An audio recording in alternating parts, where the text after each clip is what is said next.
दोस्तों good evening. अच्छा भाई, मार्केट में दोस्तों तेजी जो है वो अभी तो बरकरार है और हमने डिस्कस भी किया था कि भाई थोड़ा अलर्ट रहना है ऊपर के लेवल पर, क्योंकि 22,150 के आसपास रेजिस्टेंस है, लेकिन वहां तक तेजी होगी ये भी हमने डिस्कस किया था कि निफ्टी लाइव मार्केट में अगर 22,050 के ऊपर निकलता है तो 100 पॉइंट की तेजी तो लगभग तय है, लेकिन सावधानी से करनी है क्योंकि मार्केट ऊपर चल रहा है और वो 100 पॉइंट के आसपास की तो तेजी हुई है। लेकिन अब आगे क्या डिस्कस करेंगे दोस्तों, निफ्टी बैंक निफ्टी स्टॉक्स की एनालिसिस करने का प्रयास करेंगे। स्वागत है आपका आपके अपने चैनल टीके मनी में। मेरा नाम है त्रिभुवन। चलिए चर्चा की शुरुआत करते हैं। सबसे पहले सबसे इंपॉर्टेंट मार्केट यानी निफ्टी दोस्तों, इंडिया विक्स ऊपर की तरफ गया है, 16 के आसपास गया इंडिया विक्स वोलेटिलिटी इंडेक्स का मतलब है ट्रेडर्स ऊपर के लेवल पर यानी जो नया हाई लग रहा है वहां पर अब घबरा रहे हैं, थोड़ा सा पैनिक कर रहे हैं। और अगर निफ्टी यहां पर 22,100 के नीचे जाता है तो पिटाई हो सकती है, ये चीज आपको जरूर ध्यान में रखनी। जी हाँ, पिटाई हो सकती है। 22,100 के नीचे अगर निफ्टी जाता है तो वैसे सिनेरियो में गिरावट की संभावना बहुत ज्यादा है। पहला टारगेट है 22,000 के आसपास का जो मानसिक लेवल है, 22,000 के आसपास का जो मानसिक लेवल है वो पहला सपोर्ट है। नेक्स्ट सपोर्ट है 21,900 21,900 के आसपास का जो एरिया है वो नेक्स्ट सपोर्ट है निफ्टी का। ये चीज आपको ध्यान में रखनी है। तेजी का जो सिनेरियो है दोस्तों, अगर तेजी करनी है लाइव मार्केट में तो 22,130 के ऊपर तेजी करना कहीं ना कहीं थोड़ा सेफ रहेगा। स्टॉप लॉस रखेंगे हम 30 पॉइंट के आसपास का, और जो हमारा टारगेट रहने वाला है ज्यादा बड़ा टारगेट तो नहीं है, लेकिन हाँ 22,200 तक जा सकता है निफ्टी। ऐसे सिनेरियो में चीज आपको ध्यान रखनी है।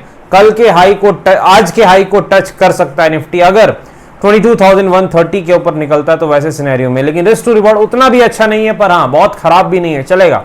तो 22,130 22,130 के ऊपर ही हम तेजी करेंगे दोस्तों।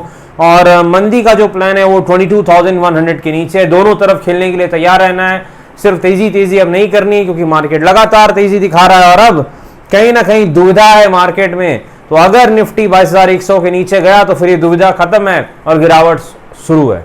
थोड़ी गिरावट हो सकती है, प्रॉफिट बुकिंग। लेकिन अगर 22,130 के ऊपर जाता है तो 60-70 पॉइंट की तेजी तो लगभग श्योर है, ये चीज आपको याद रखनी है। वहीं आसपास रेजिस्टेंस भी है। WRM बैंड स्ट्रेटजी बिल्कुल आप फॉलो कर ही सकते हैं। डब्ल्यू में तेजी, एम में मंदी, 30 पॉइंट का स्टॉप लॉस, 100+ पॉइंट का टारगेट आप लेके चल सकते हैं। निफ्टी बैंक में आज एम पैटर्न बना और एक प्रॉफिट बुकिंग देखने को मिली है। 46,700 के आसपास एम पैटर्न बनाए और ठीक ठाक गिरावट देखने को मिली है निफ्टी बैंक में। निफ्टी बैंक में दोस्तों अब तेजी का जो सिनेरियो है वो 46,550 के ऊपर है। इसके ऊपर एक छोटे स्टॉप लॉस के साथ हम तेजी कर सकते हैं और जो पहला इसका रेजिस्टेंस है वो है 46,700 के आसपास, 46,700 के आसपास। ये चीज ध्यान में आपको रखनी है, 46,700। और जो आपका नेक्स्ट रेजिस्टेंस है अगर ये लेवल निकल गया तो फिर 47,000 का भी लेवल निफ्टी बैंक अचीव कर सकता है, कोई बड़ी बात नहीं है।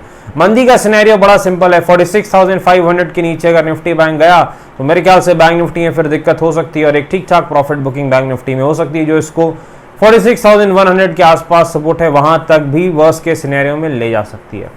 चलिए चलते हैं स्टॉक्स में। सबसे पहले कोल इंडिया। आखिरकार कोल इंडिया में भी प्रॉफिट बुकिंग आ गई है एक बहुत बड़ी चाल के बाद। आखिरकार कोल इंडिया में थोड़ी गिरावट है, 435 के आसपास, 435 के आसपास कोल इंडिया का सपोर्ट है।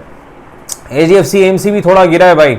HDFC AMC का सपोर्ट है 3600 के आसपास, पहला सपोर्ट है 3575, आप कह सकते हैं एग्जैक्ट लेवल है, वहीं पर इसका सपोर्ट है। जी इंटरटेनमेंट में फिर से गिरावट स्टार्ट हो चुकी है, 166 के सपोर्ट तक जी इंटरटेनमेंट फिर से जाता हुआ दिख रहा है। 200 के आसपास इसने लगभग एम पैटर्न बनाया और गिरावट दिखाई है। लुपिन फार्मास्यूटिकल्स फार्मा स्टॉक में अब थोड़ी मंदी दिख रही है, थोड़ी गिरावट दिख रही है। 1510 के आसपास लुपिन फार्मास्यूटिकल्स का सपोर्ट है। डिस्क्लेमर आपको पता है दोस्तों, वीडियो एजुकेशनल इन्फॉर्मेशन पर्पस के लिए फाइनेंशियल एडवाइजर से बातचीत करके पहले बाजार में काफी जोखिम में थोड़ा ध्यान से काम करें। धन्यवाद।